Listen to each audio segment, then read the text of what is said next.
പ്രിയമുള്ളവരെ, ഞാൻ ഷിബു പി ശ്രീരാഗ്. ഇന്ന് ഞാൻ ചർച്ച ചെയ്യാൻ പോകുന്നത് മുത്തുലക്ഷ്മിയുടെയും കാഞ്ചനമാലയുടെയും സ്നേഹത്തിൻ്റെ കഥയാണ്. ഈ ഒരു കഥ നമ്മളെ എല്ലാവരെയും നൊമ്പരപ്പെടുത്തുമെന്ന കാര്യത്തിൽ യാതൊരു സംശയവുമില്ല. കൂടാതെ ഈ ഒരു പ്രമേയം ഒരു സിനിമയ്ക്കുള്ള സാധ്യത കൂടി നമുക്ക് തുറന്നു തരുന്നുണ്ട്. അതുകൊണ്ട് നിങ്ങളെല്ലാവരും ഈ ഒരു ഇൻ്റർവ്യൂ പൂർണ്ണമായിട്ടും കേൾക്കേണ്ടതുണ്ട്. കൂടാതെ നിങ്ങളെല്ലാവരും എൻ്റെ ഈ ചാനൽ സബ്സ്ക്രൈബ് ചെയ്തിട്ടില്ലെങ്കിൽ സബ്സ്ക്രൈബ് ചെയ്യണമെന്ന് ഞാൻ വിനീതമായി അപേക്ഷിക്കുകയാണ്. ചേച്ചി, ആരാണ് മുത്തുലക്ഷ്മി? മുത്തുലക്ഷ്മി തമിഴ്നാട്ടിൽ നിന്ന് വന്ന ദമ്പതികളുടെ മകളാണ്. അതും ഇവിടെ BP മൊയ്തീനെല്ലാം താമസിച്ചിരുന്ന വീടിൻ്റെ മുക്കമരിക്കോട് റോഡിൻ്റെ സൈഡിൽ കുടിൽ കെട്ടി താമസിച്ചിരുന്ന ഒരു കുടുംബത്തിലെ അംഗമാണ് മുത്തുലക്ഷ്മി.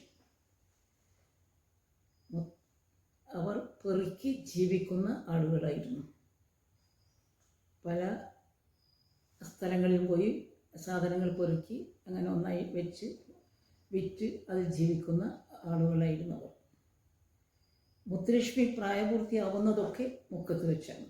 അങ്ങനെ മുത്തുലക്ഷ്മി പ്രായപൂർത്തിയായ ഉടനെ തന്നെ അവർ ഒരു തമിഴ്നാട്ടിലെ ഒരാളെ വിവാഹം കഴിക്കുന്നു.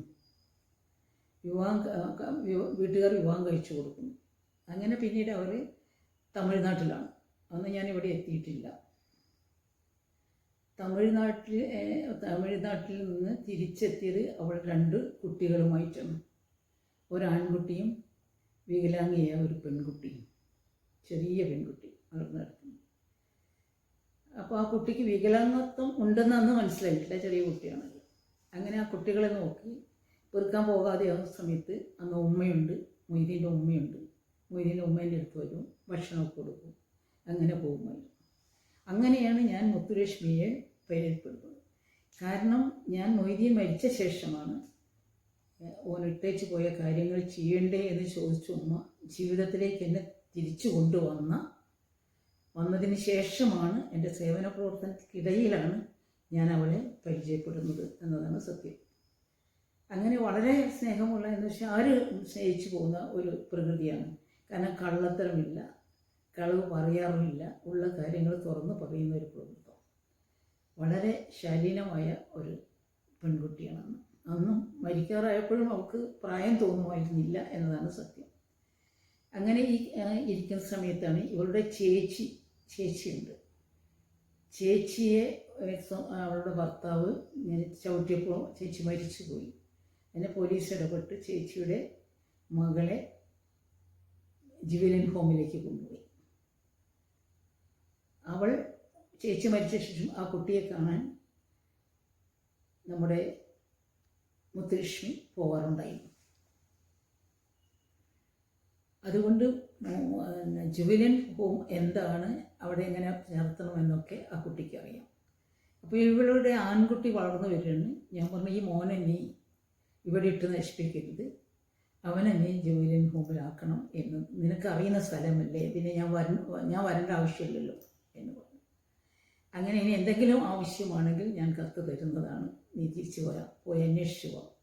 അങ്ങനെ അന്വേഷിച്ച് പോയിട്ടാണ് ആ കുട്ടിയെ ഒരു കോടതി മുഖേന വേണം അവിടെ ജുവലൻ കോടതിയുണ്ട്, അത് പ്രകാരം അവിടെ ചേർത്തി.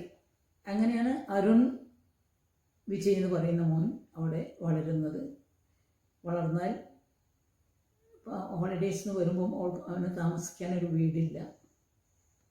മുതിർന്ന ശേഷം കുറച്ച് വലിയ കുട്ടിയായ ശേഷം അവൻ്റെ അമ്മാവൻ ഒരു വീട് ഉണ്ടാക്കിയിരുന്നു. അവിടെ ഹോളിഡേയ്സിന് പോയി താമസിക്കാറുണ്ടായിരുന്നു എന്നെനിക്കറിയാം. കാരണം വീടില്ലല്ലോ. അപ്പോൾ ഇവൾക്കൊരു വീട് എന്നും അപ്പോഴും ഞങ്ങൾ ചിന്തിക്കുന്നില്ല. കാരണം ഈ അങ്ങാടിയിൽ വെച്ച് അവൾക്കൊരു ഭർത്താവിനെ കിട്ടുന്നു, ഒരു ചെറുപ്പക്കാരനെ കിട്ടുന്നു, നല്ല വിദ്യാഭ്യാസവും അറിവുമുള്ള ഒരു ചെറുപ്പക്കാരനെ അവളെ ഇഷ്ടപ്പെടുകയും അങ്ങനെ അവളെ 2ാം ഭർത്താവായി അംഗീകരിക്കുകയും ചെയ്തു. അങ്ങനെ സ്വസ്ഥമായി ജീവിക്കുമ്പോൾ ഇടയ്ക്ക് അവനും വലിയ സന്തോഷമാണ്. ഇടയ്ക്കോടി വന്ന് എന്നെ കാണും, എന്നെ കണ്ടിട്ട് കുറേ കാര്യങ്ങൾ പറയും. അങ്ങനെ വലിയ സ്നേഹം എവിടെ വെച്ച് കണ്ടാലും. അവൾ ടീച്ചറെ എന്നെ വിളിക്കുക, അവനെ ചേച്ചി എന്ന് വിളിക്കുക എന്നെ കാണുമ്പോൾ. അങ്ങനെയുള്ളൊരു സൗഹൃദം ഞാൻ വീട്ടിലേക്ക് പോകുമ്പോഴൊക്കെ സൗഹൃദമായിട്ട് ഒരു മേഖലയിലായിരുന്നു ഞങ്ങൾ. പിൽക്കാലത്താണ് ഇവൾക്ക്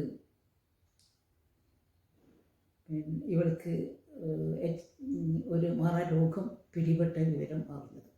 അപ്പോൾ ആളുകൾക്കത് വലിയ കോലാഹലങ്ങളാക്കി. പക്ഷെ ഞങ്ങൾ ആ രോഗത്തെക്കുറിച്ചുള്ള രോഗികളെ രക്ഷിക്കാനുള്ള ഒരു സംഘടന രൂപം കൊടുത്തിരുന്ന കാലഘട്ടത്തിലാണത്. അതുകൊണ്ട് ഞങ്ങൾക്ക് ഈ രോഗത്തെ പറ്റി ഒരാൾ വരുമ്പോഴേക്കും അത് പറന്ന് പിടിക്കുന്ന രോഗമല്ല എന്ന് വ്യക്തമായി അറിയുകയും ആളുകളെ വരുന്ന ആളുകളെയോ നിങ്ങളിവിടെ കയറ്റിയാണ് അവിടെ എന്ന് ചോദിക്കുന്നവരോട് കാര്യങ്ങൾ പറഞ്ഞ് മനസ്സിലാക്കുകയും ചെയ്തു. അതുകൊണ്ട് സേവാമന്ദിറിൻ്റെ അയലത്തെ ആളുകൾ ഒന്നും അവിടെ വെറുത്തിരുന്നില്ല. പക്ഷെ അവളെ ഏറ്റവും വലിയ അഭയകേന്ദ്രം സേവാമന്ദിർ തന്നെയായിരുന്നു. അങ്ങനെ ഇവിടെ വരും.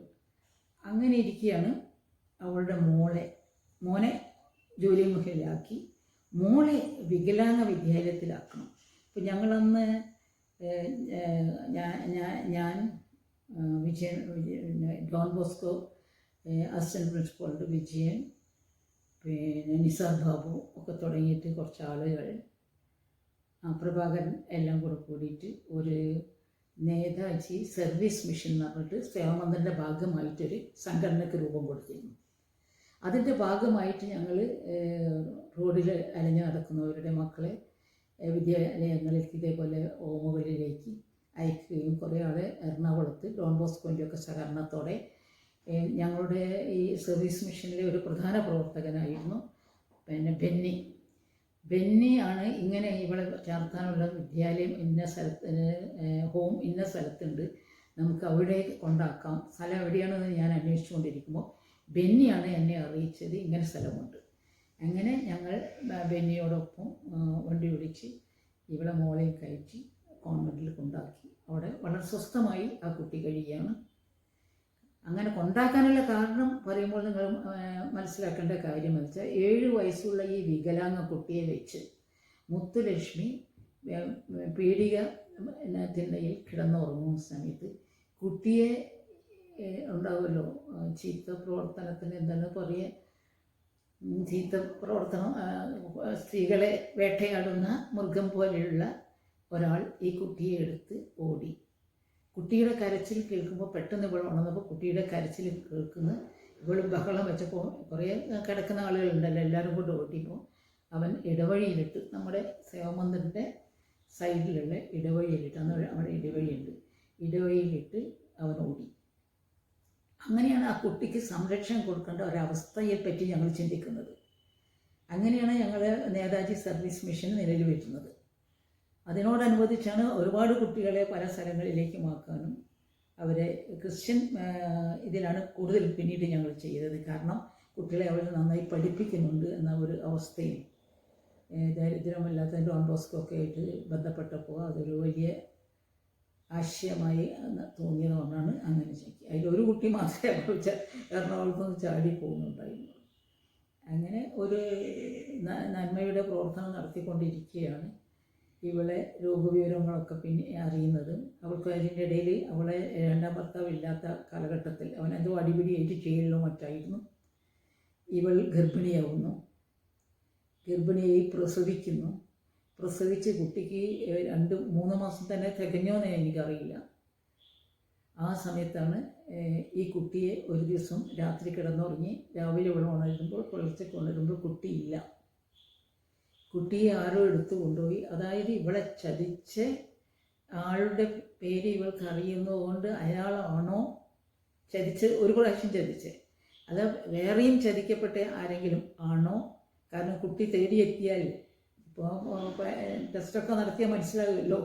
അങ്ങനെ വല്ലതും എന്തുകൊണ്ട് കുട്ടിയെ എടുത്ത് പിന്നെ പുഴയിലെറിഞ്ഞോ, അതോ കുട്ടിക്ക് കാണുന്നില്ലല്ലോ, അതോ വല്ല നായയോ കുറുക്കനോ കടിച്ചു കൊണ്ടുപോയോ ഒന്നും അറിയില്ല. അവൾ ഭയങ്കര അപ്സെറ്റായി. അപ്പോഴത്തേ പോലീസ് സ്റ്റേഷനിലേക്ക് ഞാൻ വിളിക്കുന്നു. പോലീസ് കുറേ അന്വേഷണമൊക്കെ നടത്തി എടുക്കുമ്പോൾ കിട്ടിയില്ല. ഇവളെ കരച്ചിൽ തന്നെ. അങ്ങനെ കുറേ 1 മാസമോ 1.5 മാസം ഏറ്റവും കഴിഞ്ഞ ശേഷം ഒരു എല്ലും കഷ്ണം ആയിട്ട്, അതെനിക്കിപ്പോഴും ഓർക്കാൻ പറ്റാത്തൊരവസ്ഥയാണ്. എല്ലും കഷ്ണമായിട്ട് ടീച്ചറെ ഇത് എൻ്റെ കുട്ടീൻ്റെ എല്ലാണോ എന്ന് നോക്കി. ഞാനപ്പം ഈ കുട്ടീൻ്റെ എല്ലാണെന്ന് എനിക്ക് തോന്നിയാൽ പോലും ഞാനത് കുട്ടിയുടെ എല്ലാണെന്ന് എനിക്ക് പറയാൻ പറ്റില്ല. പക്ഷെ ഏതെല്ലാണെന്ന് നമുക്കറിയാൻ പറ്റില്ല. ഞാൻ പറഞ്ഞു ഇത് ആടിൻ്റെ എല്ലല്ലേ, ഈ സൂപ്പിനൊക്കെ തെറിക്കുന്ന ആടിൻ്റെ മറ്റേ എല്ലല്ലേ, ആ എല്ലാണിത്, ഇന്നത്തെ മനുഷ്യരല്ലല്ല ഇത് എന്ന് വ്യക്തമായി ഞാൻ അവളോട് കളവ് എന്ന് തന്നെ പറയാം. സത്യമായ കളവ് എന്ന് നമ്മൾ പറയൂലേ, സത്യം ഒരാളെ നശിക്കുമ്പോൾ 100 കളവ് പറഞ്ഞാൽ ഒരാൾ രക്ഷപ്പെടുമെങ്കിൽ രക്ഷപ്പെട്ടെ എന്ന് പറഞ്ഞ മാതിരി ഞാൻ പറഞ്ഞു ഇത് മനുഷ്യൻ്റെ അല്ലേ എന്ന് അത്രയും ശക്തമായി പറഞ്ഞ ആശ്വാസത്തോടു കൂടിയാണ് അവൾ പോയത്. അതൊരു വലിയ വ്രണമായിരുന്നു ആ കുട്ടീൻ്റെ കാര്യത്തിൽ. പിന്നീടാണ് അവളെ രോഗത്തിൻ്റെയും ആളുകളുടെ വേട്ടയാടലും ഇവിടുന്ന് നാട്ടിൽ നിന്ന് അടിച്ചോടിക്കാനുള്ള ശ്രമങ്ങൾ നടന്ന വിവരം വ്യക്തമായി എനിക്ക് കിട്ടിയിരുന്നില്ല. അവളെ കൊണ്ടുപോയി കഴിഞ്ഞതിന് ശേഷം അറിഞ്ഞ് മെഡിക്കൽ കോളേജിൽ പോയി ചെക്കപ്പൊക്കെ ചെയ്ത് പാലക്കാട്ടോ മറ്റുള്ളൊരു സംരക്ഷണ കേന്ദ്രം മറ്റുണ്ട്, അവിടേക്ക് അയച്ചു. അവിടെ ആയിക്കോട്ടെ, സംരക്ഷണ കേന്ദ്രത്തിലാണല്ലോ എന്ന് ആശ്വസിച്ച് ഞങ്ങൾ ഇരിക്കുകയാണ്. ഒരു ദിവസം ഇവൾ അവിടുന്ന് ചാടി പോന്ന് ഇവിടെ വന്ന് കരച്ച്, ഇത് സേവന്തിൽ വന്ന് കരച്ചു. അപ്പം ഞാൻ പറഞ്ഞു, മോളെ നീ ഈ കരയരുത്, കാരണം എന്ന് വെച്ചാൽ നിങ്ങളെ സംരക്ഷിക്കാൻ രോഗം ഉള്ളതുകൊണ്ട് നിനക്ക് സുഖമില്ലാതെ ആയാലും നോക്കാൻ ആളുണ്ടാവില്ലല്ലോ, അതുകൊണ്ട് ഗവൺമെൻറ് ഉണ്ടാക്കിയ പദ്ധതിയല്ലേ, അത് നമ്മൾ എതിർക്കേണ്ട ആവശ്യമില്ല. ഇപ്പോൾ നല്ല എനിക്ക് മുക്കത്തുനിന്ന് പോകാനേ ഇഷ്ടമല്ല ടീച്ചറേ, പോകാൻ അതൊരു വല്ലാത്ത വേദനയായി എൻ്റെ മനസ്സിൽ. അപ്പം ആരാണ് ഇത്, ഇവനൊക്കെയാണെന്ന് ഒരാളെ പേര് പറഞ്ഞ് ഇതിൻ്റെ പ്രസിഡൻറ്റിനെ അവനൊക്കെയാണ് ഇത് ഇടപെട്ടിട്ടാണ് എന്നെ ഒഴിവാക്കി. അപ്പം ഞാൻ അവനെ വിളിച്ച് ഇങ്ങനെ ഒരു സംരക്ഷണ കമ്മിറ്റി ഉണ്ടായി, നിങ്ങളാണോ മുത്തുലക്ഷ്മിയെ അയച്ച? അതേ കാഞ്ചനടുത്ത് ചെയ്യുന്നത് വളരെ സ്നേഹത്തോടും ശക്തമായും അവൾ പറഞ്ഞു, കാരണം എൻ്റെ ബന്ധു കൂടിയായി വരും അവൾ. അപ്പം ഞാൻ പറഞ്ഞു, നിങ്ങൾ എന്ത് കരുതിയാണ് ഇങ്ങനെ അയക്കുന്നത്? അല്ല, നമ്മുടെ കുണ്ടന്മാരൊക്കെ ചിറ്റിയായി പോകില്ലേ, അതായത് ഇവിടുത്തെ പയ്യന്മാരൊക്കെ. അപ്പം ഞാൻ പറഞ്ഞു, കുണ്ടന്മാരെ ബോധവൽക്കരിക്കുക, നിങ്ങൾ കുണ്ടന്മാർക്കാണ് ബോധവൽക്കരണം കൊടുക്കേണ്ടത് എന്ന് ഞാൻ അവരുടെ ഫോണിലാണ് പറഞ്ഞു. അപ്പം പറഞ്ഞു, പക്ഷേ ഈ കഞ്ചാവും മദ്യമൊക്കെ ഉള്ള ചെക്കന്മാർക്ക് അപ്പോൾ ഓർമ്മയുണ്ടാവുമോ? ഇല്ലെങ്കിൽ ആദ്യം നിങ്ങൾ ഓർമ്മയുണ്ടാക്കാൻ വേണ്ടിയിട്ട് കള്ളിനും കഞ്ചാവിനും ഒക്കെ എതിരായിട്ടുള്ള സമരം ചെയ്യുമെന്ന് പറഞ്ഞു ഞാൻ. മനസ്സിലായോ? അത്രയും ശക്തമായി ഞാൻ പറഞ്ഞ് ഉടനെ തന്നെ ഞാൻ ഇത് മനുഷ്യാവകാശമാണ്, അവർക്ക് അവിടെ താമസിക്കണം എന്നുള്ളത്, നിങ്ങൾ ലംഘിക്കരുത് എന്നൊക്കെ പറഞ്ഞ് ചൂടായിട്ട് ഞാൻ സംസാരിച്ചു. അവിടുന്ന് ഞാൻ പോലീസ് സ്റ്റേഷനിലേക്ക് വിളിച്ചിട്ട് പറഞ്ഞു, ഇങ്ങനെ ഒരു വേട്ടയെന്നൊരു സ്ത്രീ, അവളെ വീട് എന്ന് പറഞ്ഞാൽ മുക്കങ്ങാടിയാണ്. മുക്കങ്ങാടിയിൽ നിന്ന് പോകാൻ ഇഷ്ടപ്പെടാത്ത ഒരു സ്ത്രീ, അവൾ ശരിക്കും സ്വയം ചീറ്റിയായ സ്ത്രീയല്ല, കിടക്കാൻ ഇടമില്ലാതെ തിണ്ണയിൽ കിടന്നുകൊണ്ട് വന്ന അസുഖമാണിത് എന്നൊക്കെ പോലീസിനോട് പറഞ്ഞ്, നിങ്ങൾ ഒരിക്കലും ഇതിന് കൂട്ടു നിൽക്കരുത്, ആ കുട്ടി ഇവിടെ ജീവിച്ച് മരിക്കട്ടെ എന്ന് ഞാൻ പറഞ്ഞു. അപ്പം പോലീസ് പിന്നെ നല്ല SI ആയിരുന്നു, നല്ല നമ്മളായിട്ട് ഓരോ പരിപാടിക്കും ബന്ധപ്പെടുന്ന ആളായിരുന്നു, അതുകൊണ്ട് അദ്ദേഹം അത് സമ്മതിച്ചു. അങ്ങനെയാണ് അവൾ വീണ്ടും സ്ഥിരതാമസമായി മുക്കത്ത്. അപ്പോഴും മുക്കത്ത് വീടില്ല, ഞങ്ങൾ തന്നെ ഉമ്മയുടെ വീട്ടിലാണല്ലോ താമസിക്കുന്നത്. അങ്ങനെ അവസാനം വളരെ ആശയപ്പൊക്കൊരു വീട് എന്ന സ്വപ്നം ഞങ്ങളുടെ ഉള്ളിലുണ്ടായി. അപ്പോൾ നിനക്കൊരു വീടുണ്ടാക്കി തരാം. അപ്പോൾ ഞങ്ങൾ പൊളിച്ചിട്ട് അമ്മ മരിച്ച് BP മൊയ്തീൻ സേവന്തിൽ പൊളിച്ച് ഞങ്ങളൊരു കുടിലാണ്, ഷെഡിലാണ് ഞങ്ങളുടെ സാധനങ്ങൾ ഞങ്ങൾ നിൽക്കുന്നത്. ആ ഷെഡിൽ വന്നാൽ പിന്നെ ഒരു കാര്യമാണ്. അപ്പോൾ ഞാൻ പറഞ്ഞു, ഞങ്ങൾ ഏതായാലും ബിൽഡിംഗ് ഉണ്ടാക്കും, അപ്പോഴേക്കും എനിക്കൊരു വീടുണ്ടാക്കാനുള്ള ശ്രമം നടത്താം. അങ്ങനെ എനിക്കൊരു വീട്ടിൽ, അന്ന് ഈ സിനിമ വന്ന കാരണം ഒരുപാട് ആരാധകരുടെ വരവാണ് ഇവിടെ. അപ്പോൾ വീട്ടിൽ വന്ന ഒരു ആരാധകൻ പറഞ്ഞു, ഞാൻ നിങ്ങളെ സംഘടനയ്ക്ക് സഹായിക്കണമെന്ന് ആഗ്രഹിച്ച് വന്ന ആളാണെന്ന്. ഞാൻ പറഞ്ഞ ഒരു ചെറുപ്പക്കാരനാണ്. ഞാൻ പറഞ്ഞു, മോനെ, ഞങ്ങളുടെ സംഘടനയ്ക്കല്ല ഓണം, ഞങ്ങളുടെ സംഘടന ആഗ്രഹിക്കുന്ന ഒരു HIV പോസിറ്റീവായ സ്ത്രീയുണ്ട്, ഒരു ചെറുപ്പക്കാരിയുണ്ട്, അവളെ സഹായിക്കാൻ അവൾക്കൊരു വീട് ഉണ്ടാക്കി കൊടുക്കുക എന്നതാണ് ഞങ്ങളുടെ ലക്ഷ്യം. അതുണ്ടാക്കാൻ എനിക്ക് കഴിയുമോ എന്ന് ചോദിച്ചു. തീർച്ചയായും കഴിയുമെന്ന് പറഞ്ഞ് വാക്ക് തന്നു.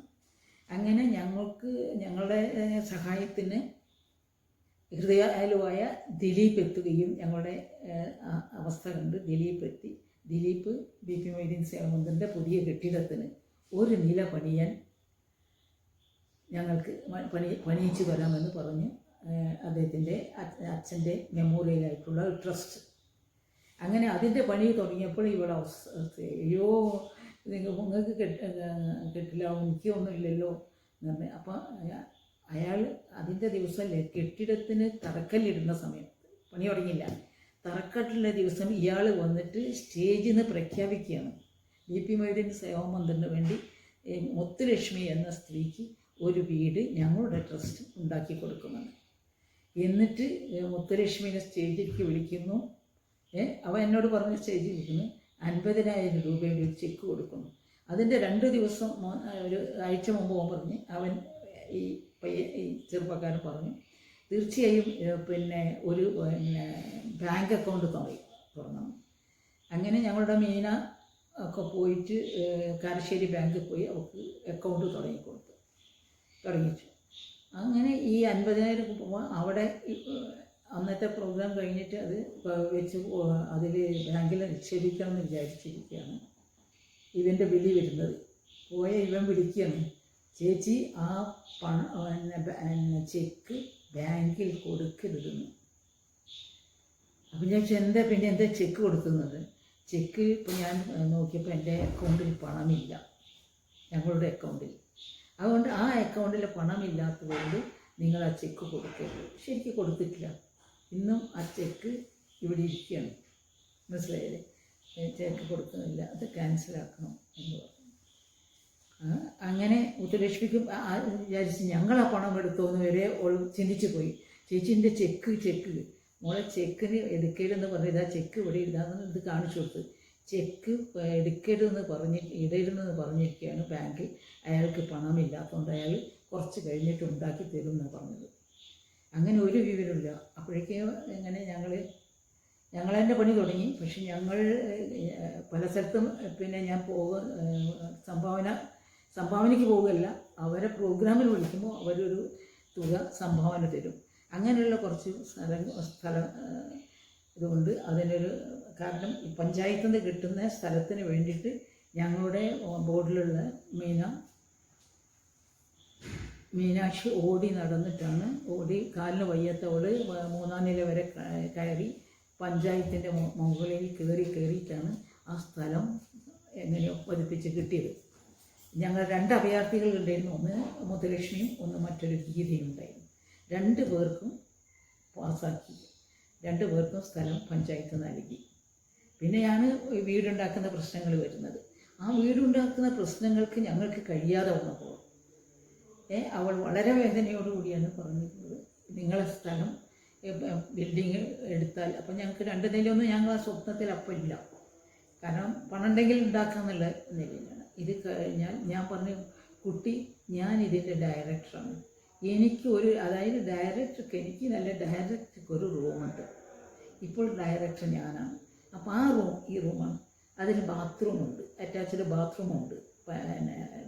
അത് ഇതാകുന്നത് അത് നിനക്ക് തരും. അപ്പോൾ അതിൻ്റെ മുമ്പ് പറഞ്ഞ് അന്ന് നിങ്ങളിത് ബിൽഡിങ്ങിൻ്റെ ഉദ്ഘാടനോത്സവം ഞാൻ വിഷം കുഴിച്ച് മരിക്കും, എനിക്ക് വീടില്ല. അപ്പം ഞാൻ പറയുന്നത് എൻ്റെ വീട് ഞാൻ ആ മുറിയിൽ കിടക്കൂല, നിനക്ക് മുറി തരും, നിൻ്റെ ജീവിതത്തിന് അവിടെയാണ്, ഞങ്ങളോടൊപ്പം ആ വീട്ടിലാണ് നീ താമസിക്കാൻ, നിനക്ക് ഈ മുറി ഞാൻ തരുന്നു എന്ന് പറഞ്ഞ് മുറി ആയിട്ടില്ല, മുറി തരുന്നു. അങ്ങനെ സമാധാനിച്ചു പോയി. നീ ഒന്നും വിചാരിക്കേണ്ട. അപ്പോഴേക്കും പിന്നെ ഞങ്ങൾ ആ സ്ഥലത്ത് സ്റ്റെപ്പ് കെട്ടാനോ ഒക്കെ കുറച്ച് പറഞ്ഞ് 1.25 ലക്ഷം രൂപ അവിടെ വഴിക്ക് കുഴിയിലാണ്, അത് വഴിക്ക് പിന്നെ കരിങ്കല്ല് കെട്ടാനും ഒരു ചെറിയ തറിയും ഉണ്ടാക്കി വെച്ചു. പിന്നെ നമ്മളതിലും പണമില്ല. അങ്ങനെ ഇരിക്കുകയാണ് നിസാർ ബാബു ഞങ്ങളൊക്കെ തന്നെയാണ് ഇതിന് ശ്രമം. നിസാർ ബാബു പറഞ്ഞ് അൻസാരിൻ്റെ ട്രസ്റ്റ് 35 വീടുണ്ടാക്കി കൊടുക്കുന്നത് കാഞ്ചനടത്തി, നിങ്ങളൊന്ന് വിളിക്കുക, നിങ്ങൾ വിളിച്ചാൽ ഒരു പക്ഷേ ഒരു വീട് നമുക്ക് തരും, ഒന്ന് സീറ്റിനെ വിളിച്ച് നോക്കി വിവരം അറിയണം. അപ്പോൾ CT അബ്ദുറഹിമാൻ എന്ന് പറഞ്ഞാൽ വളരെ ദയാലുവായ, ഞങ്ങളെ വളരെ സ്നേഹിക്കുന്ന, ഞങ്ങൾ ഏത് ഘട്ടത്തിലും സഹായിക്കുന്ന ഒരു മനുഷ്യനാണ്.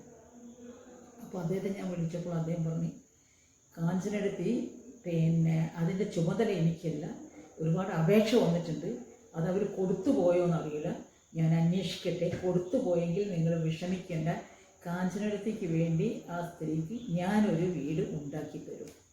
അതായിരുന്നു CT അബ്ദുറഹിമാൻ്റെ വാക്ക്. അത് വളരെ ആശ്വാസമായി. പിന്നെ അതിൻ്റെ പിറകെ നമ്മൾ നടക്കേണ്ട ആവശ്യമില്ല. നിസാർ ബാബു എപ്പോഴും ബന്ധപ്പെട്ടുകൊണ്ടിരുന്നു. കാരണം നിസാർ ബാബു ഇനി എൻ്റെ ഒരു സ്വപ്നമായി മാറി പുതിയ വീട്. ഉണ്ടാക്കുന്ന വീട്. അങ്ങനെ ആ വീട് കിട്ടി. ആ വീടിൻ്റെ പണി തുടങ്ങുമ്പോൾ പോലും അവിടെ ഇല്ല. സ്ഥലത്ത് കിട്ടി അതിൻ്റെ ചെറിയ പണി കഴിഞ്ഞ് മാത്രം ഉണ്ടായിരുന്നു, പിന്നെ ഉണ്ടായിരുന്നില്ല എന്ന ദുഃഖം ഭയങ്കരമാണ്. ആ വീട്ടിൽ ഈയിടെ താക്കോൽദാനം നടത്തി. അതുപോയി ഞങ്ങൾ വീട് കണ്ടപ്പോൾ ഏറ്റവും വേദന. മുത്തുലക്ഷ്മി എൻ്റെ മനസ്സിൻ്റെ ഉള്ളിൻ്റെ ഉള്ളിലുള്ളൊരു മകളോ അല്ലെങ്കിൽ കൊച്ചനിയത്തിയോ ആയിട്ടാണ് ഞാൻ കരുതിയിരുന്നത്. അവളുടെ ഓർമ്മ എന്നെ വല്ലാതെ അസ്വസ്ഥപ്പെടുത്തിയ ഒരു സംഭവമാണ്. ഇനി അവളുടെ മകനെ അവളെ വളർത്താൻ എനിക്ക് കഴിഞ്ഞിട്ടില്ല. കാരണം അവൻ ജോലിയിൽ ഹോമിലായതുകൊണ്ട് അവിടുന്ന് വളരുന്നു, അവൾ പോയി കാണുന്നു, ഓക്കെ. പക്ഷേ മനസ്സുകൊണ്ട് അവളെ 2 മക്കളെയും മനസ്സുകൊണ്ടാണ് ഞാൻ സ്നേഹിച്ചത്. കാരണം മാനസ കുട്ടികളായിട്ടാണ്. കാരണം അത്രയും സ്നേഹസമ്പന്നയാണ് അവൾ. ഇത്രയും സ്നേഹമുള്ള ഒരു സ്ത്രീയെ കാണാൻ പ്രയാസമാണ് എന്നെ സംബന്ധിച്ചിടത്തോളം പറഞ്ഞാൽ. ശരിക്കും അവളൊരു നല്ല വീട്ടിലാണ് വിശുദ്ധയായിട്ടുള്ളൊരു പെൺകുട്ടിയായിട്ട് മാറുന്നു. കാരണം അങ്ങനെ ഒരു ചീത്ത സ്ത്രീയായിട്ട് അവൾ എത്രയും നമുക്ക് മനസ്സിലാക്കിയൊരു സംഭവമാണ്. അതുകൊണ്ട് തന്നെ ഇന്നും ആ വേദന ഉണങ്ങാതെ എൻ്റെ മനസ്സിൽ നിൽക്കണം. ബിൽഡിംഗ് എടുത്ത് പിന്നെ ഞങ്ങൾ 2 നില ബിൽഡിംഗ് എടുക്കുമ്പോൾ ഞങ്ങളും ബിൽഡിംഗ് എടുത്ത സമയത്ത് അവളില്ലല്ലോ. അവളില്ലാത്തപ്പോഴാണ് ഇതൊക്കെ പിന്നെ നടക്കുന്നത്. ഇല്ലാത്തപ്പൊക്കെ അവളെക്കുറിച്ച് തന്നെയാണ് എൻ്റെ ചിന്ത. അങ്ങനെയാണ് മറ്റേ വീടിന് വേണ്ടിയിട്ട് നിസാറും ഞാനും കൂടി എപ്പോഴും മനസ്സിലാക്കി. ഇന്ന് അവർക്ക് 2 കട്ടിൽ കിടക്കൊക്കെ വാങ്ങിയില്ല മോനെ, ഒക്കെ നിസാർ ബാബു എന്ന് പറഞ്ഞ മനുഷ്യ സ്നേഹി വാങ്ങിക്കൊടുത്ത് ഞങ്ങളുടെ പ്രവർത്തകനാണ്, ഞങ്ങളുടെ ഇതിൻ്റെ കൺവീനറാണ്. ഇതിൻ്റെ ഞങ്ങളുടെ നേതാജി കമ്മിറ്റിയുടെ നേതാജിൻ്റെ പേരിലാണ് ഞങ്ങൾ സർവീസ് മിഷൻ അതിൻ്റെ കൺവീനറും കൂടിയാണ്. അവനാണ് പിന്നെ മുൻകൈ എടുത്ത് അൻസാരിയുമായിട്ട് ബന്ധപ്പെട്ടൊക്കെ ചെയ്തു. മുത്തുലക്ഷ്മിയോടും ഇവരുടെ കുടുംബത്തോടും ഇത്രയധികം ഒരു പ്രണയം തോന്നാനുണ്ടായ കാരണം? പ്രണയം മുത്തുലക്ഷ്മി എന്ന പെൺകുട്ടിയുടെ സ്വഭാവ രീതിയിൽ എനിക്ക് അവളെ സ്നേഹം തോന്നുന്നത്. അത്രയും നല്ല സ്വഭാവമായിരുന്നു എന്നതാണ്. ഞാൻ മൊയ്തീൻ മരിച്ചു, പിന്നെ മൊയ്തീൻ്റെ പ്രവർത്തനങ്ങളിൽ ഇന്നും പാവപ്പെട്ടവന് വേണ്ടി ജീവിക്കുകയും അവർക്ക് വേണ്ടി പടവെട്ടുകയും ചെയ്ത മൊയ്തീൻ്റെ പെണ്ണല്ലേ ഞാൻ. അപ്പോൾ മൊയ്തീൻ ഉണ്ടെങ്കിൽ ഇതെന്നോ നടന്നു കഴിയുന്നതാണ്. പക്ഷേ അപ്പോൾ ആ മൊയ്തീൻ്റെ ഓരോ പ്രവർത്തനങ്ങൾ ഓരോ മിനിറ്റിൽ ഞാൻ കണ്ടുകൊണ്ടിരിക്കുന്നത്, മനസ്സിലായില്ലേ? അപ്പം അതായിരുന്നു ഈ ദുഃഖിതർക്ക് ഇടയിലേക്ക് ഇറങ്ങാനുള്ള കാരണം. നിങ്ങളുടെ കൂടെ ഇപ്പോൾ ഇരിക്കാൻ പോകുന്ന അരുണിനെ നിങ്ങൾ വളർത്തുമകനായി തന്നെയാണോ കാണുന്നത് ഇപ്പോൾ? ശരിക്കും മാനസപുത്രൻ എന്ന് പറയുന്നത് വളർത്താൻ കഴിഞ്ഞില്ലല്ലോ. വളർത്തുമോൻ എന്ന് പറയുമ്പോൾ ഞാൻ അവനെ വളർത്തേണ്ടിയിരുന്നു, എനിക്ക് കഴിഞ്ഞിട്ടില്ല. ഒരു മാനസപുത്രനായിട്ടാണ് ഞാൻ അവനെ കരുതുന്നത്. ഇന്ന് ഞങ്ങൾ ഈ ബിൽഡിങ്ങൊക്കെ എടുത്ത് കുറച്ച് കടമില്ലെങ്കിൽ ആ വീട് ഞങ്ങൾ ഉണ്ടാക്കുമായിരുന്നു. അതിൻ്റെ മുമ്പേ തന്നെ ഞങ്ങളുടെ മുമ്പ് തന്നെ കിട്ടണം എന്നുള്ള ഉദ്ദേശത്തോടു കൂടിയാണ് അവരെ ഏൽപ്പിച്ചത്. ഞങ്ങളും കടപ്പിലായതുകൊണ്ട് അവനെ വിചാരിച്ച പോലെ സഹായിക്കാൻ കഴിഞ്ഞു. എങ്കിലും അവനെ പഠിപ്പ് തുടരണമെന്നായിരുന്നു എൻ്റെ ആഗ്രഹം. കാരണം നല്ല കഴിവുള്ള കുട്ടിയാണ്. സാഹിത്യ വാസനയുണ്ട്, പാടാനും വാസനയുണ്ട്, എഴുതാനും പിന്നെ ചിന്തിക്കാനും ഒക്കെ അറിയുന്ന നല്ല ബുദ്ധിമാനും നല്ല സ്വഭാവമുള്ള ഏറ്റവും ബെസ്റ്റ് സ്റ്റുഡൻറ്റിന് ആയി തിരഞ്ഞെടുത്ത കുട്ടിയാണ് അവൻ. 9th എത്തിയപ്പോൾ അവനെക്കുറിച്ചൊരു പാകപ്പിഴ വന്ന് അവർ സ്കൂൾ മാറ്റി താമസിപ്പിക്കുകയും ചെയ്തു. പിന്നെ SSLC കഴിഞ്ഞപ്പോഴേക്കും പിന്നെ തലശ്ശേരിക്കാണ് അവരെ അയക്കുക. 18 വയസ്സ് കഴിഞ്ഞ് കുട്ടികളെ പിന്നെ അവിടെ നിർത്തില്ല. അപ്പോൾ ആ സമയത്താണ് മുത്തുലക്ഷ്മിക്ക് അസുഖമായത്. മുത്തുലക്ഷ്മി പിന്നീട് ഞങ്ങൾ കൃഷി നടത്തിയിരുന്ന ഒരു കൊച്ചു ബിൽഡിംഗ് ഉണ്ട്, ഇഷ്ടിക കൊണ്ടുണ്ടാക്കിയൊരു ബിൽഡിംഗ്. അതിലായിരുന്നു പിന്നെ മുത്തുലക്ഷ്മിൻ്റെ താമസം. സുഖമില്ലാതായിരുന്നു. ഞാൻ വളരെ തമാശയായിട്ടൊരു ചോദ്യമാണ്. അത് മൊയ്തീൻ എന്നത് വളരെ സുന്ദരനായ ഒരു ആളാണ്. അദ്ദേഹത്തിന് മറ്റു പ്രണയം ഉണ്ടായിരുന്നു? അദ്ദേഹത്തിന് പ്രണയിക്കാൻ തുടങ്ങുന്നതിന് മുമ്പേ ഞങ്ങൾ ചെറുപ്പത്തിലല്ലേ പ്രണയിക്കുന്നത്, പിന്നെ വേറെ പ്രണയത്തിന് എവിടെയാ സമയം? അയാൾ എല്ലാ പ്രണയമാണ്, ലോകത്തെ മുഴുവൻ പ്രണയിച്ചൊരു വ്യക്തിയാണ്. അത്രയും ദയാലുവായ ഹൃദയമുള്ള ഒരു മനുഷ്യനാണ്.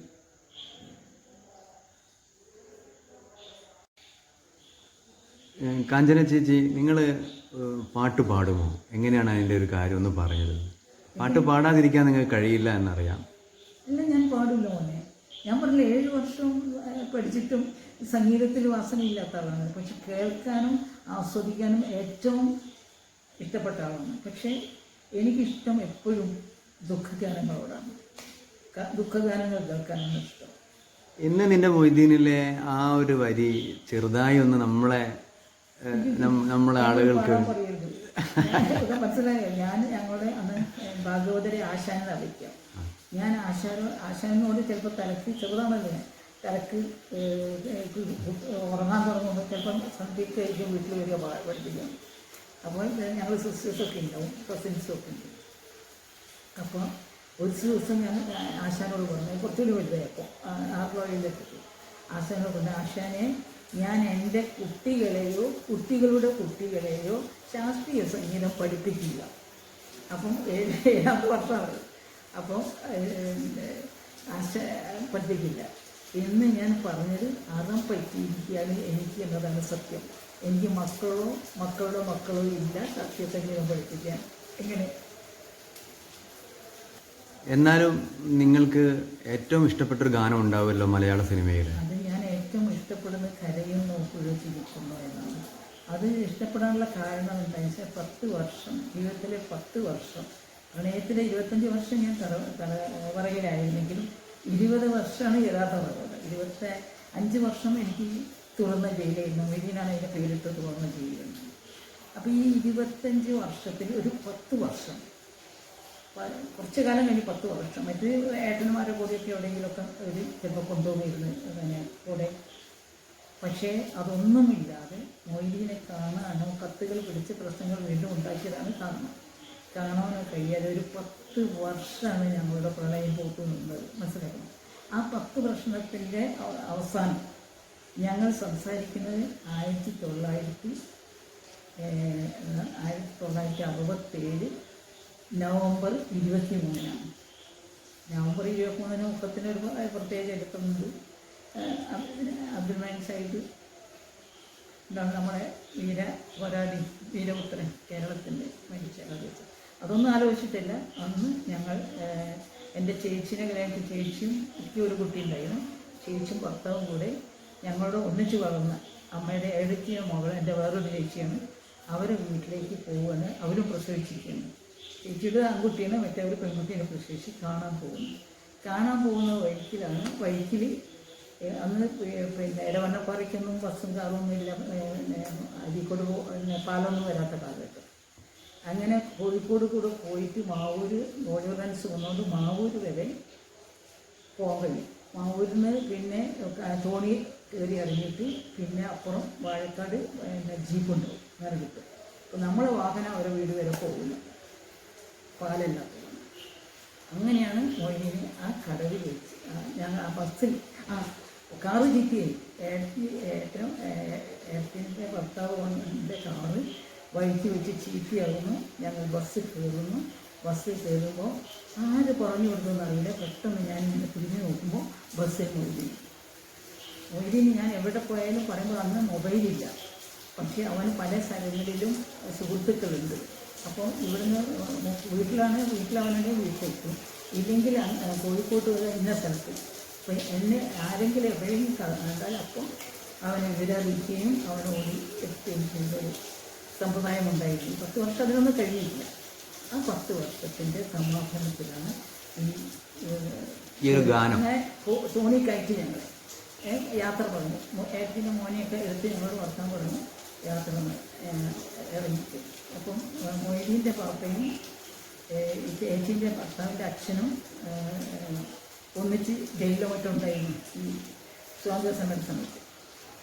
അതുകൊണ്ട് ആ ഒരു സ്നേഹം ഏട്ടൻ്റെ വീട്ടിലെ നായയെ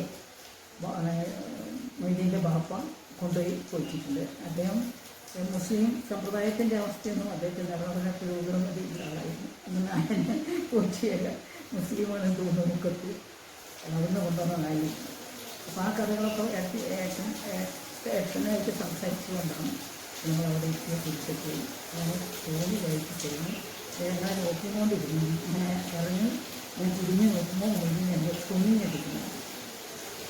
അപ്പോൾ ഞാൻ കത്തിൽ എഴുതി. അപ്പോൾ മൊയ്തീൻ്റെ കത്ത് വന്നു. കരയുന്നു കുഴച്ചിരിക്കുന്നു. അതുകൊണ്ടാണ് ആ പാട്ടിൻ്റെ ഹൃദയത്തെ മുകളിലേക്ക് കടന്നുപോയത്. ആ വരികൾ ഞങ്ങൾ പിരിഞ്ഞാണത്. അപ്പോൾ എൻ്റെ കത്തിൽ ഞാൻ ചോദിച്ചു എന്തായിരുന്നു അവിടുന്ന് വാരിയെടുത്തത്. അപ്പോൾ നമ്മൾ ബീച്ചിലൊക്കെ പോയാൽ പല മുത്തുകളും വാരിയെടുക്കുമല്ലോ, പല സാധനങ്ങളും. അതിൻ്റെ ഒരു ഹോബിയാണ്. അതുപോലെ എന്താ അവിടുന്ന് വാരിയെടുത്തതെന്ന് ചോദിച്ചു. അപ്പോഴാണ് പറഞ്ഞത് നിൻ്റെ പാദം പതിഞ്ഞ മണൽ. അതാണ് ചെന്നൈക്ക്. ഇപ്പോൾ അതാണ് സിനിമയിൽ കാണിക്കുന്നത്, മനസ്സിലായില്ലേ? അത് അന്നാണ് പാപ്പ കുത്തുന്നതൊക്കെ ഉള്ളത് ശരിയായ കാര്യമല്ല. അത് 1967 നടന്ന സംഭവമാകുമ്പോൾ മൊയ്തീനെ കുത്തുന്നത് അതിൻ്റെ മുമ്പേ 1965 ജൂലൈ 11 മനസ്സിലായി. ആ കുത്ത് കഴിഞ്ഞ ശേഷമാണ് കാഴ്ച. ഇതാണ് എൻ്റെ മുത്തുലക്ഷ്മിയുടെ മകൻ, എൻ്റെ മാനസപുത്രൻ അരുൺ വിജയ്. അവന് വലിയ വാസനയാണ് സിനിമയിൽ കടന്നു പോകുന്നത്. സിനിമയ്ക്ക് കഥ എഴുതണം, സിനിമ ഡയറക്റ്റ് ചെയ്യണം, അഭിനയിക്കണം, അങ്ങനെ ഒരുപാട് സ്വപ്നമാണ് അവൻ്റെ. പഠിക്കാൻ പറഞ്ഞാൽ പ്ലസ് 1 ചേരാൻ പറഞ്ഞിട്ട് ചേരാത്തതിലൊരു വലിയ വിഷമം എനിക്കുണ്ട്. കാരണം അത് കഴിഞ്ഞ് അവന് ഫിലിമിനെ കുറിച്ച് പഠിക്കാൻ അയക്കാമെന്ന് വിചാരിച്ചിരുന്നു. അതിൻ്റെ ഇടയിലാണ് ഇപ്പോൾ ഒരു വീടിൻ്റെ ഭാരമായി അങ്ങനെ കഴിയാണ്. പക്ഷെ അവനെ ശരിക്കും സിനിമ ഹൃദയാലുക്കൾ ഈ വക കാര്യങ്ങളിലൊക്കെ സഹായിക്കേണ്ടതാണെന്ന് കൂടെ എനിക്ക് അഭിപ്രായമുണ്ട്. അരുൺ സിനിമയ്ക്ക് വേണ്ടി എഴുതി ഇപ്പോൾ പുറത്തിറങ്ങിയ ആ ഗാനം ഒന്ന് ചൊല്ലുമോ? ആ ഗാനം ഒരു 2 വരിയെങ്കിലും ഒന്ന് ചൊല്ലുമോ?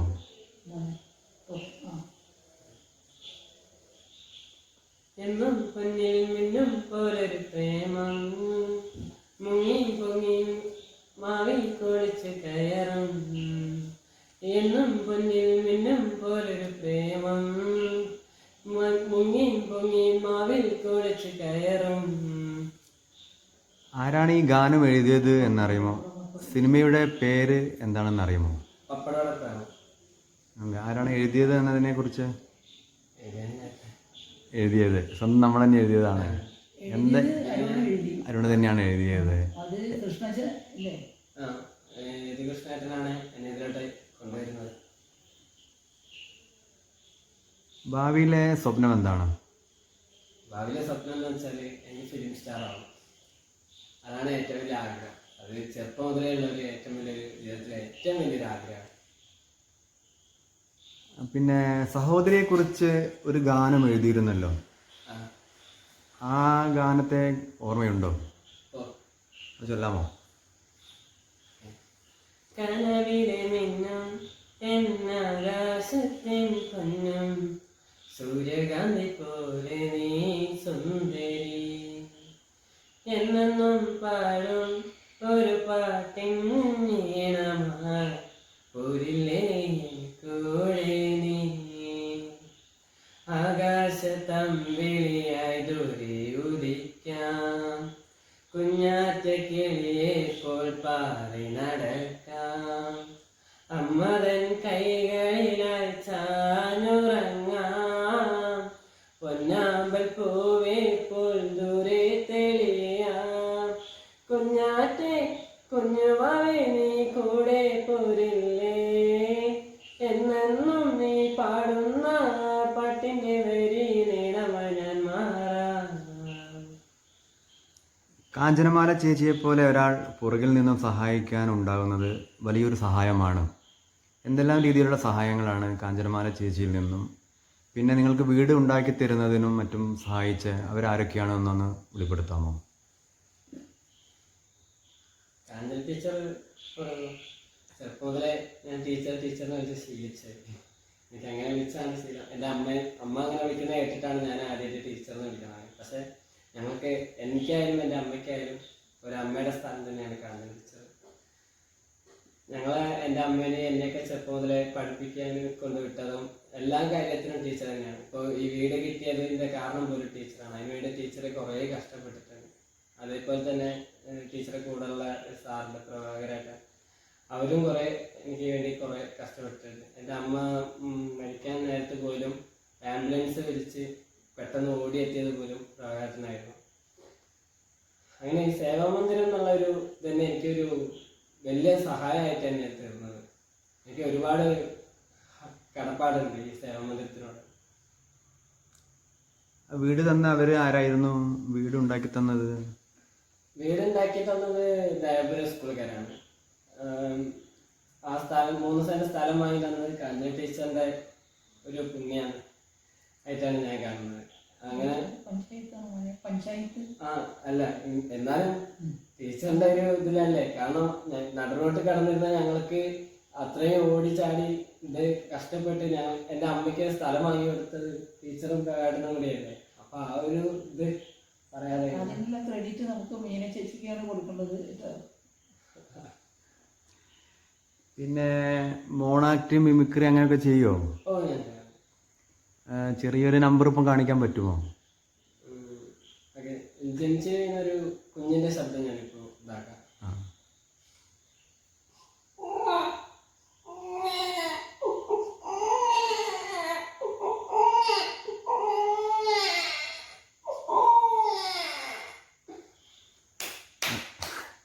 അതേപോലെ സിനിമ നടന്മാരെ ഒക്കെ അനുകരിക്കാൻ കഴിയുമോ? തമിഴ് നടന്മാരെ ആയിരിക്കുമോ കൂടുതൽ താല്പര്യം? എങ്ങനെയാണ്? തമിഴ് നടന്മാരെയും ഇഷ്ടമാണ്, മലയാള നടന്മാരെയും ഇഷ്ടമാണ്.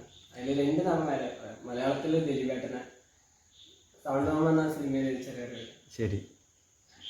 കണ്ടാൽ ഞാനൊരു സുന്ദരൻ, ഇങ്ങോട്ടുള്ളൊരു സുന്ദര കോമളന്, പല കാമുകിമാരുടെ കാമുകൻ, പണ്ടേ ഞാനൊരു വീരന്. അടുത്തതായി വിജയിന്റെ ശബ്ദം.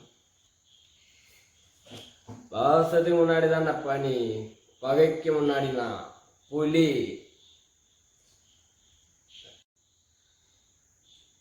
രാവിലെ തന്നെ എഴുന്നേൽക്കും. എന്നിട്ട് പല്ല് തെച്ച് കുളിക്കണം, ജീൻസ് ഒന്ന് എടുത്തിട്ട് ഷർട്ടൊന്ന് മാറ്റിയിട്ട് കണ്ണാടി കണ്ണിലിട്ട് ഷൂ ഒന്ന് കാലിലിട്ട് ജ്യൂസ് ഒന്ന് കുടിച്ചിട്ട് ജറാക്കി നടക്കുമ്പോൾ പെണ്ണുങ്ങൾ നോക്കണം, എന്നൊന്ന് ചൊല്ലിട്ട് തിരിഞ്ഞൊന്ന് നോക്കണം, കിണമണ ചൊല്ലണം, കിണമണ വെല്ലണം, അങ്ങോട്ട് പോകണം ഇങ്ങോട്ട് പോകണം, തെക്കോട്ട് നോക്കിയിട്ട് കുന്തം പോലെ നിൽക്കണം, എന്നല്ല ചിന്തിച്ച് നിൽക്കണം നേരത്തെ. എൻ്റെ പൊന്നോ തല പുകയും. അതാണ് മോനെ ജീവിതം, ഇത് തീരാത്ത കടലിൻ സാഗരം, പുഞ്ചിരിയുള്ളൊരു നിൻമുഖം, ഇനി എന്നെന്നും കാണുമോ തേൻമുഖം.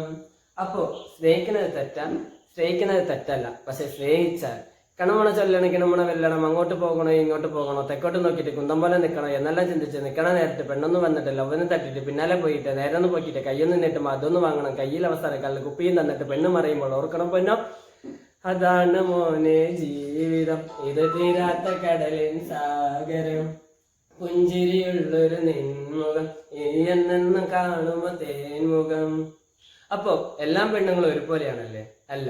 കാരണം ജീവിതം എന്നൊരു കൂടാരത്തിൽ ജീവിതം തന്നൊരു പെണ്ണുണ്ട്, കരയും നേരം എന്നുടെ അരികിൽ ചിരിയായി വന്നൊരു സഖിയുണ്ട്, ശാപം എന്നൊരു എന്നുടെ കഥയിലെ ജീവിതം പുതുതായി തന്നവളാ, ഒരു നാളെന്നിൽ വന്നില്ലെങ്കിൽ ആ നാളെന്നിൽ സങ്കടമാ, ഇനി എന്ന് വരും എൻ ജീവിത കഥയിൽ ദൈവം തന്നൊരു പെണ്ണായി, കാത്തിരിപ്പാണിന്നി തെരുവിന്നോരത്തിന് തനിച്ചായി, കളിയും ചിരിയും തന്നൊരു പെണ്ണ് ഇന്ന് മറഞ്ഞൊരു നേരത്ത്, കൊട്ട നിറയെ കണ്ണീരുമായി അവളെ കാത്തിരിപ്പാണ്, അവളില്ലാതൊരു പെണ്ണ് ഇന്നില്ല മനസ്സിൽ ഇന്ന്, കളിയും ചിരിയും തന്നൊരു പെണ്ണെ നീയാണെന്നുടെ പൊന്ന്, ഈ മനസ്സിൽ നിന്ന് സ്വർഗം തീർക്കാൻ കനവായി വന്നൊരു കണ്ണ്.